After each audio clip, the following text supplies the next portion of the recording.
Hello, this is AP Physics 1, Unit 1, Kinematics in the First Dimension Test Fix-It Post. And the first question that I got wrong was the second one involving the cable car and the dog.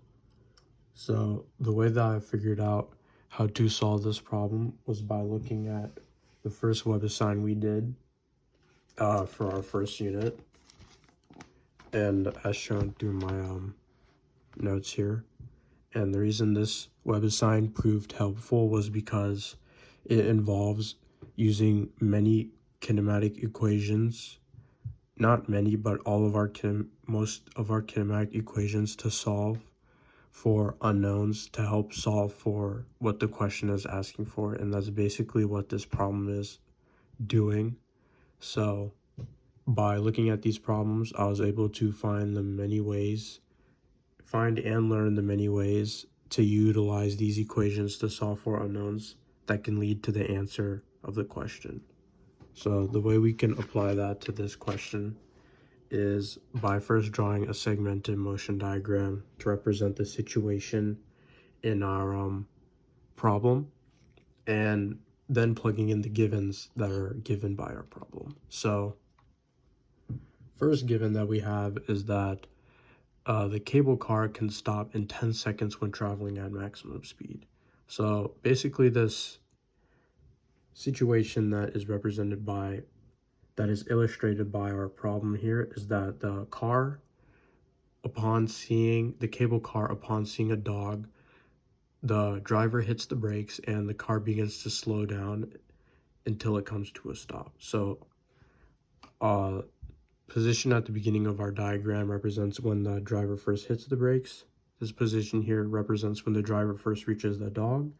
And this position here represents when the car comes to rest. So first piece of information that I said we are given is that the cable car stops in 10 seconds upon when the brakes are hit. So right here, we know that our t is going to be equal to 0, and our t right here at the very end is going to be equal to 10 because this whole interval covers basically when the car is being stopped, when the driver basically hits the brakes, all the way to when the car hits rest. So I'm going to go ahead and plug those into our diagram.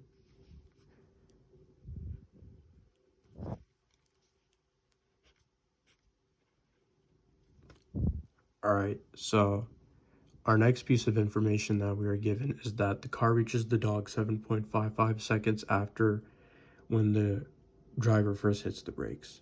So we already discussed before, this position right here represents when the car reaches the dog. So we're going to put that t is equal to 7.55 seconds.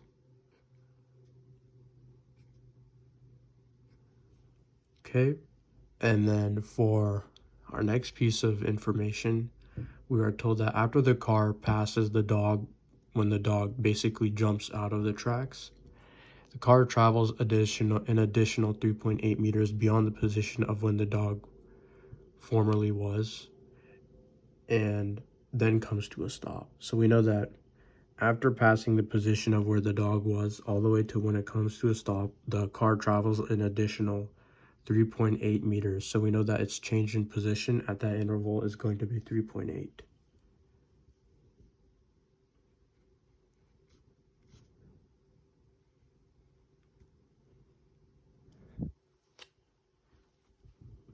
Okay, and the last given is not explicitly stated in the problem, but it is implied. But basically, when the car comes to rest at the very end of our interval, its velocity is basically 0. So we're gonna put that right here.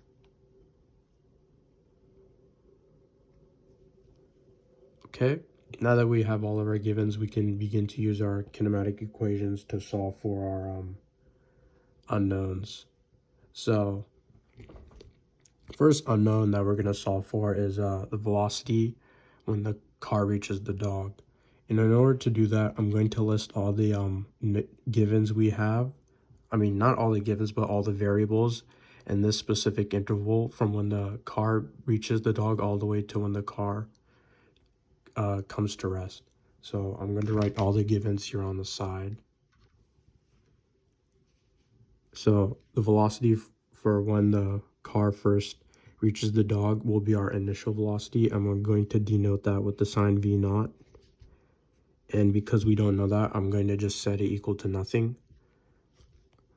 Our next interval is going to be our V final. And we know that our V final is going to be, our V final, which will be represented by regular V, is going to be 0 as shown in our diagram. The next variable is going to be our elapsed time, which will just be denoted by T. And the way we find our elapsed time is by finding the difference of our final time versus our initial time. And that's basically just going to be 10 minus 7.55, which equals 2.45.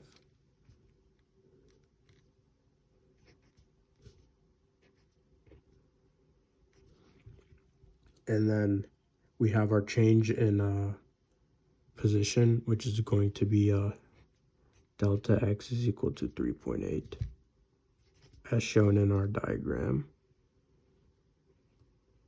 And then our acceleration during that whole interval, we don't know yet, so I'm just going to set that equal to nothing. All right, so now that we have all of our unknowns, all of our givens, we can use some kinematic equations to solve for our initial velocity. And the way we're going to do this is first we're going to solve for our average velocity in this interval. And the reason why is because there's another kinematic equation that relates our average velocity to our initial and final velocity. And we can basically rearrange that equation to solve for our initial velocity, because at that point we will have our final and average velocity. So first we're going to solve for our basically our average velocity, and to do that we're going to use the first equation, which is average velocity is equal to delta x over t, elapsed time. And when we plug our givens, we see that we have 3.8 over 2.45.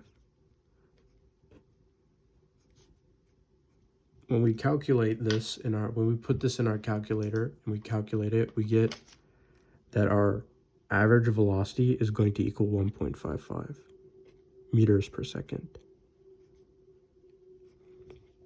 Right, so now that we have our final velocity, we can start the second part of our plan, which is to rearrange the equation that relates average velocity to initial and final velocity. So first we're going to write down our equation, which is that initial velocity is equal to our final velocity plus our initial velocity all over 2. And we're going to solve for our initial velocity. So the first thing we do is we're going to multiply both sides by 2. So on our left-hand side, we get 2 times our initial velocity. And because on our right-hand side, all we have is our final velocity plus our initial velocity. In order to isolate our initial velocity, we'll subtract both sides by our final velocity. So on the left-hand side, we'll add a minus final velocity, and that's going to equal our initial velocity. All right, so now that we have our equation, we're going to plug in, and to do that, we are going to say 2 times our average velocity, which right here is 1.55 meters per second, minus our final velocity, which right here is 0. And when we plug that into our calculator, we get that our final velocity is going to be equal to 3.1 meters per second. So now that we solve for our initial velocity, we can plug that into our diagram and into our list of givens, because that is now a variable we now know of. So I'm going to do that real quick.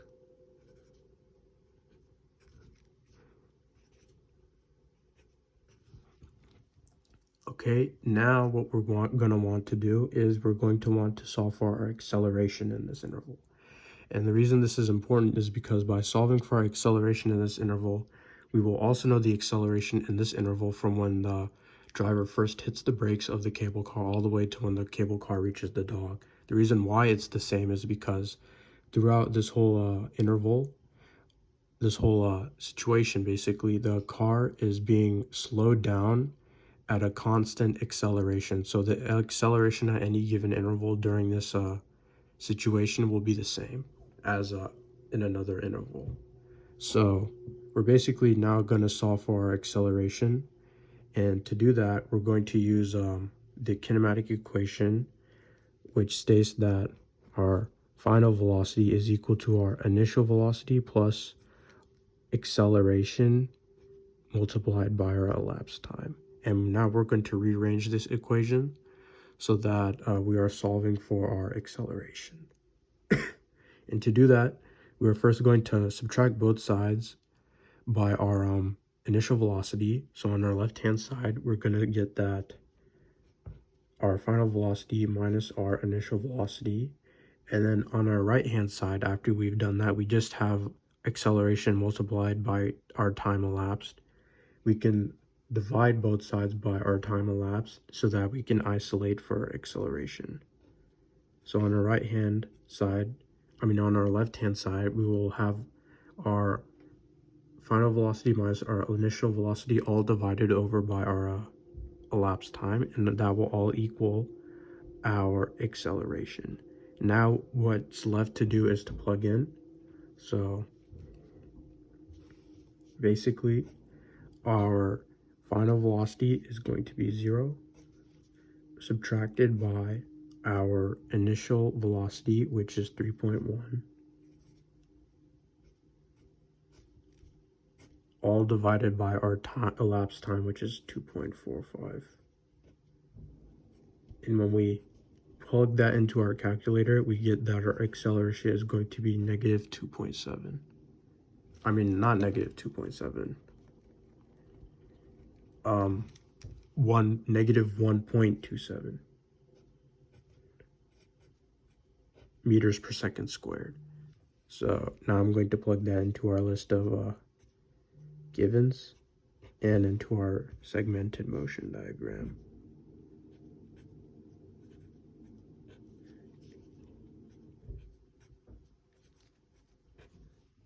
So now that we have our acceleration, we can solve for our delta x, which is basically what our question is asking us to do. And to do that, I'm going to recreate what we just did here by listing out our givens in this interval that we're covering, basically. So our initial velocity is going to be, our initial velocity, which is this velocity here, shall denote with v naught, is, we don't know that, so I'm going to set it equal to nothing. Our time elapsed is going to be 7.55 seconds, because at here we have t equals 0 all the way to t equals 7.55. So as we progress through this interval, we're passing 7.55 seconds. So I'll write that here.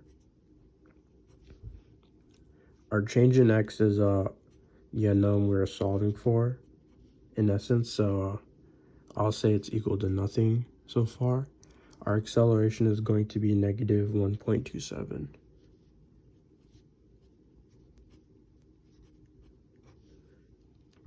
And our final velocity is going to be 3.1 meters per second.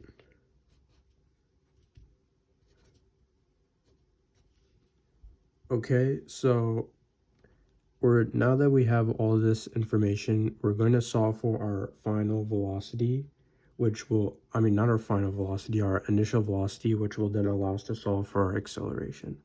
So the first thing we're going to do is we're going to apply the equation that we used the last time, which was v equals our initial velocity plus acceleration times time. And we're going to solve for v initial. So in order to do that, we simply just subtract acceleration multiplied by our time elapsed, and we get that our v initial is equal to our v final minus acceleration times time elapsed. And we're going to plug in now. So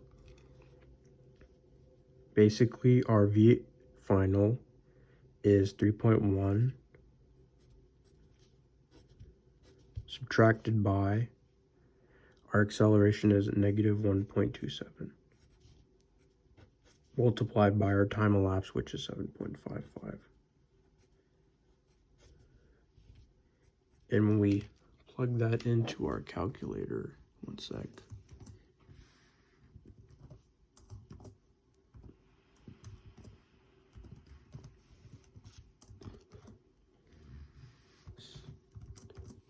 We get that our initial velocity is going to be 12.7 meters per second.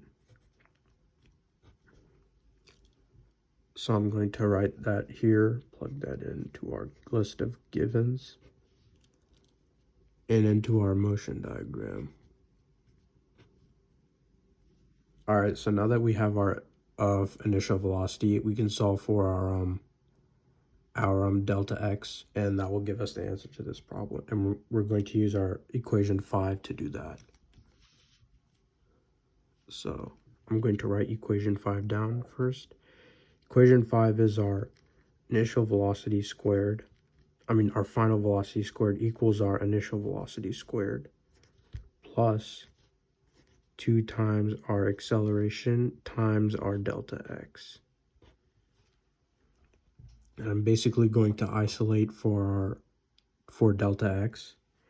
And to do that, we're basically going to subtract on both sides our initial velocity squared. So on our left-hand side, that will give us our final velocity squared minus our initial velocity squared.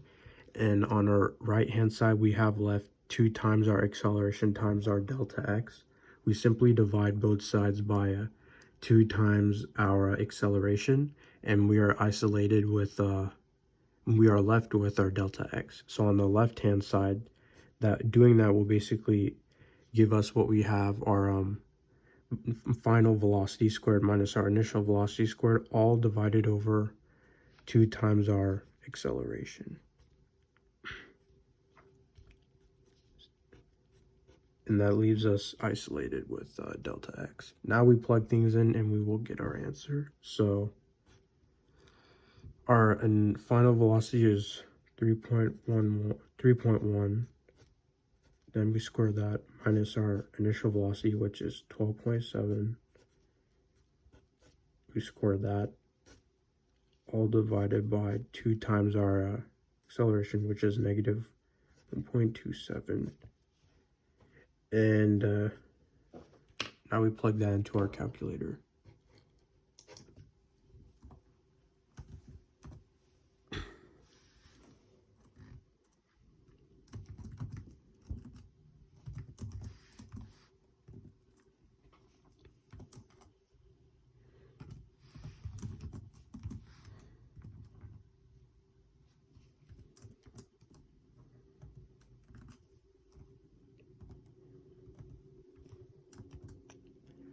Okay, when we plug that into our calculator, we are left with 59.7 meters as our delta x, and that will be our answer. The second question I got wrong was the 5th one, involving the graphs comparing object A's and object B's speeds. The option I chose shows that object B's downward acceleration is greater than object A's because its slope is steeper. I was under the impression that because object B was thrown down with a greater speed, as opposed to object A being dropped, object B's acceleration would somehow be greater. Reason this is wrong is because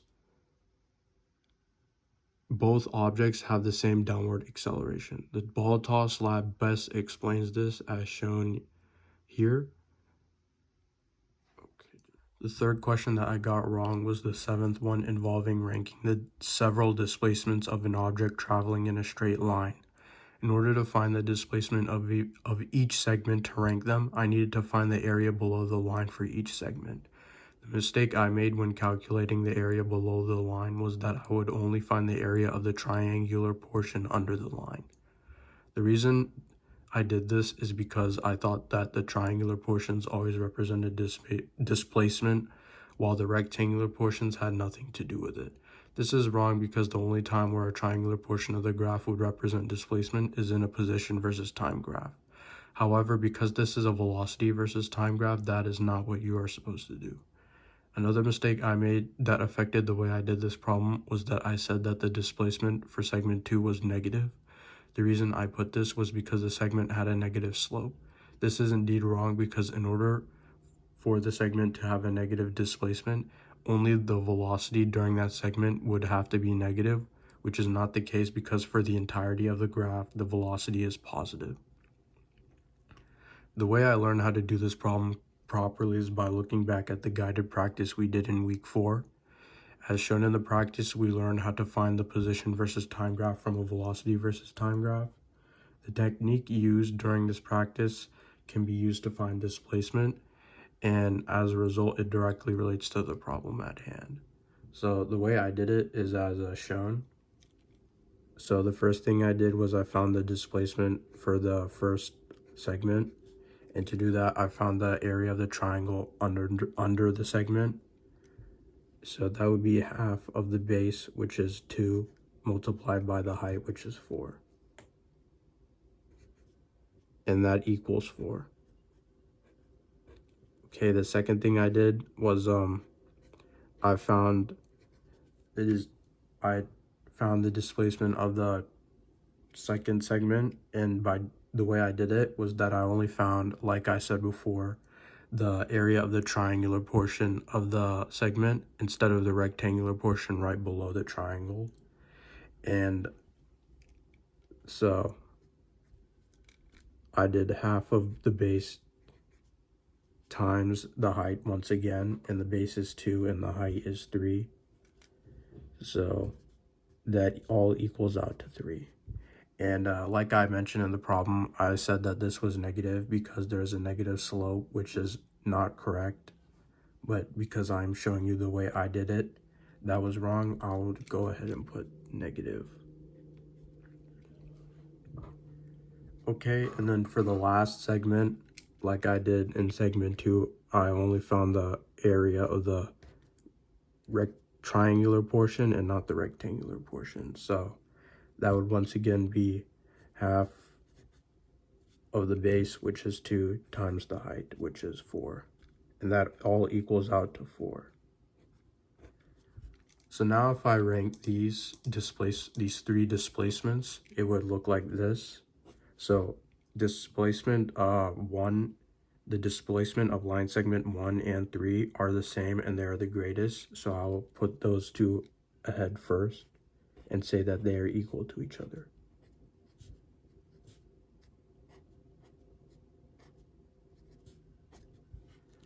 And then I will, to show that line segment 2 is negative, I'll first put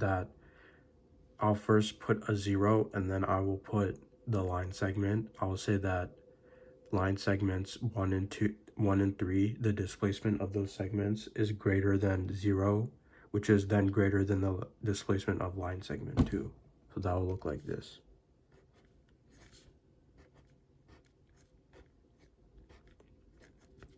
So that is the way I did it, which was incorrect, and that was the answer that I put it into the question. And for the correct way to do this, I will show you now.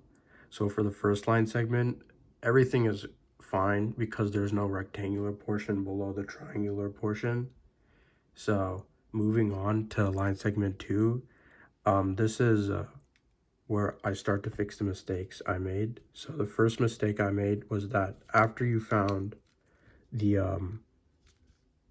area of the triangle, you are now supposed to find the area of the rectangular portion below that triangle, and that is simply just the length times the width, which is going to be 1 times 2. And like I mentioned before, this whole segment is not going to be negative because the velocity during this line segment is positive, it's not negative, and the slope, whether it's positive or negative, has nothing to do with it. So it would simply just be, if you calculated this, it would equal 5. And then for the last segment, like I said before, I need to calculate the area of the rectangular portion below the triangular portion. So if I did that, I would have to add 2 because that is the area of the rectangular portion below. And that would equal to 6. Right, so if we now redid the ranking, so this is the wrong one and this will be the right one. The highest would be line segment 3. Second highest would be the line segment 2 at 5 because it's 5. And then the last one would be line segment 1 because it's 4. And because all of them are positive, we say that they're all greater than 0. So that was the correct way how to do this problem. The fourth question that I got wrong was the ninth one involving matching the method used for finding the acceleration for each of the graphs in the ball toss lab. The only graph that I got wrong was the acceleration versus time graph.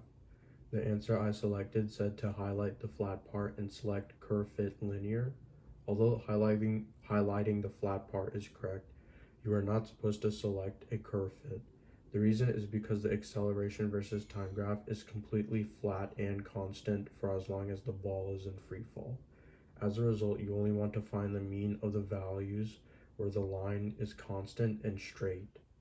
As a result, the correct answer to this question would be to highlight the flat part and select statistics mean. The way I learned how to do this problem correctly was by revisiting the instructions for the ball toss lab. So the fifth question that I got wrong was the 10th one involving solving for the distance that the truck travels during the 10-second interval shown in the graph above. And you're supposed to select 2 answers. I selected one correct one, but then I selected another false one. And the reason I selected the false one was because I honestly had no idea if they're about how to do it a second way. So I just randomly guessed, and the answer that I guessed happened to be wrong. So after looking into the textbook notes and figuring out how exactly to do these types of problems that involve distance, speed, and time, I was able to figure out which was the correct option, and I'll show you how I came to that realization. So first thing we need to know is that average speed is equal to distance over elapsed time, and we can solve for distance using this formula. So I'm going to go ahead and do that. So I'll use this S with a line over it to denote average speed, and D will be distance, and T will be elapsed time. So if I multiply both sides by T, we see that the average speed multiplied by our elapsed time is going to give us our distance. And so we have our time, but we don't know our average speed yet, but that's where the graph comes in. So the graph tells us, so we can select basically the initial speed at the very beginning of the graph when the time is 0 all the way to the final speed when the time is at 10 seconds.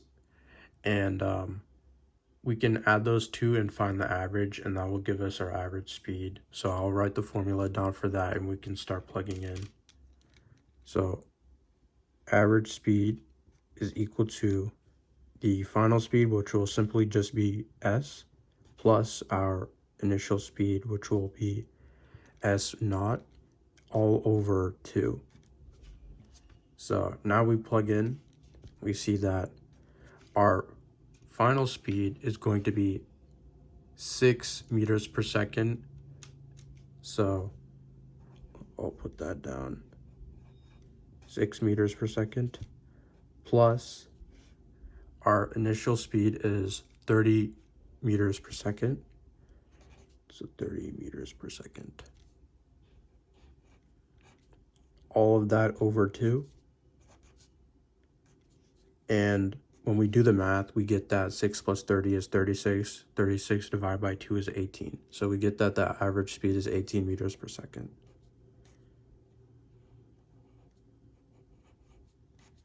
And if we plug now, we can plug that into our formula. And so we have 18 meters per second, which is our average speed,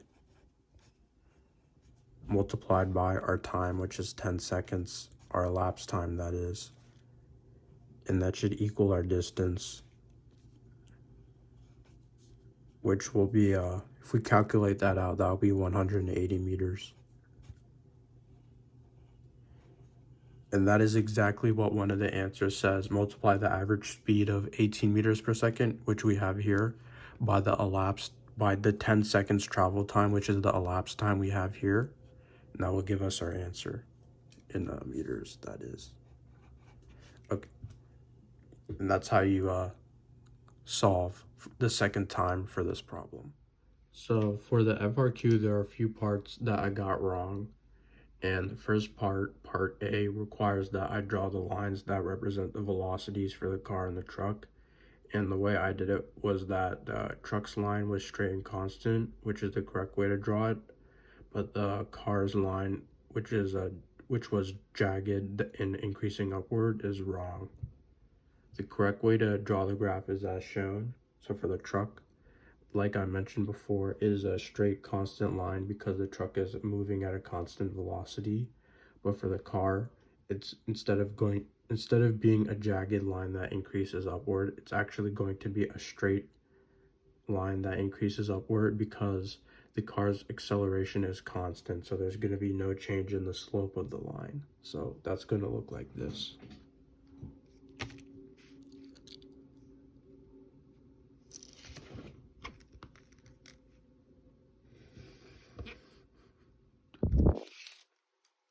I'm going to label that car.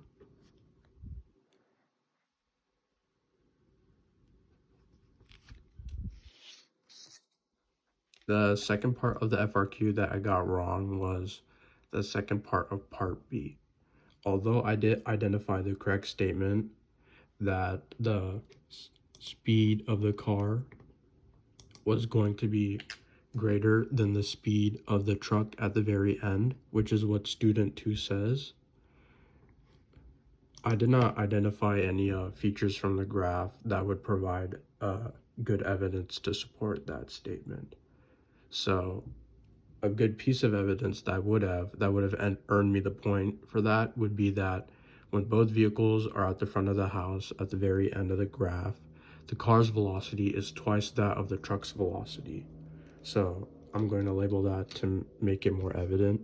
So right here, it's when both the velocities are the same, we will label that as VT. And at the end, when the car and the truck are lined up at the house, it is shown in the graph that the car's velocity is going to be twice that of what it was before. So I'm going to label that 2VT.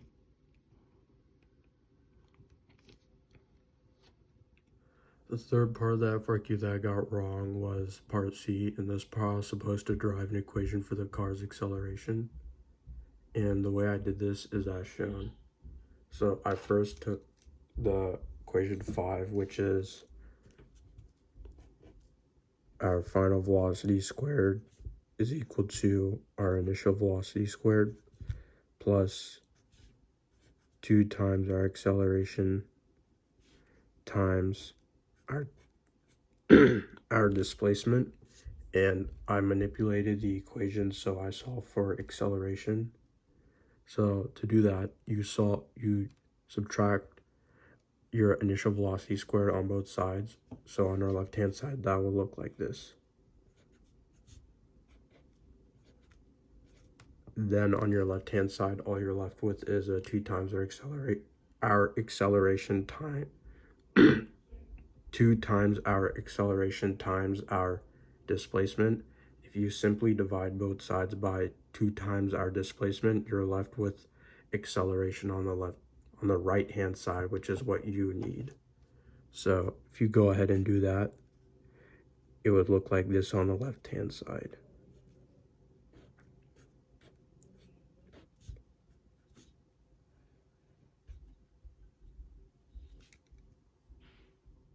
Now we aren't finished with the problem just yet. We need to express our answer in terms of d, which is the distance in which the car and the truck are aligned with the opera house, and vt, which is the truck's velocity.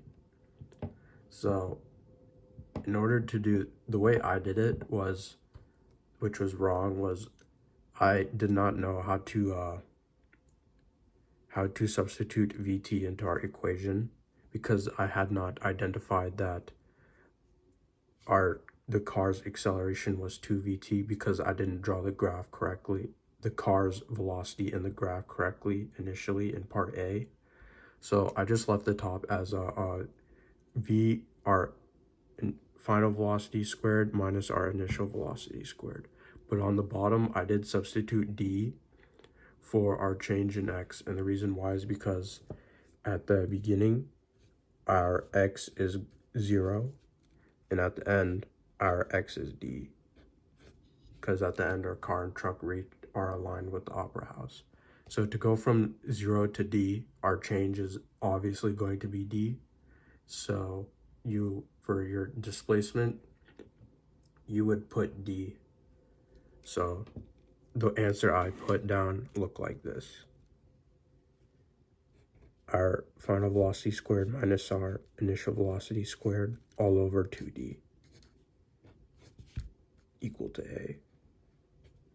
Now the correct way to do this problem is you would substitute vt as said before, and because I have now identified that the car's velocity is 2vt, twice the truck's velocity, the car's final velocity, that is twice the truck's final velocity.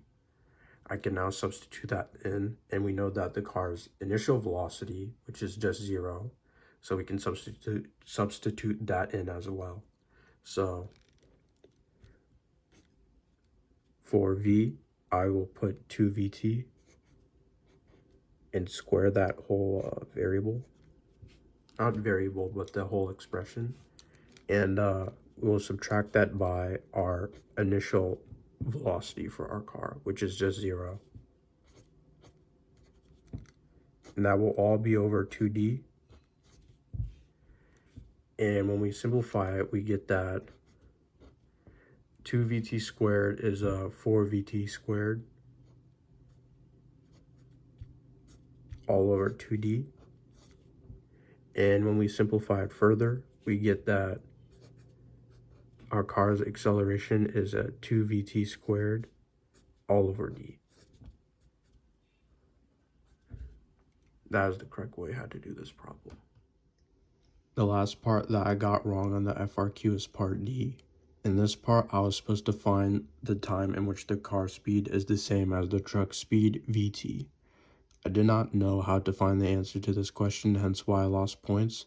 However, the correct way to do it is to realize that because the car speed is double the truck speed at x equals d, we know that the car speed and the truck speed are going to be exactly the same at half the time it took for both vehicles to reach x equals d. So if we say that the time it took to reach x equals d is a td, which I'll write here, td, then we know that because both vehicles reach the same speed at exactly half of when that distance is reached, we know that it will be half of when that time is reached. So we can say that td over 2 divided by 2 is going to be when both the truck and the car will have the same speed.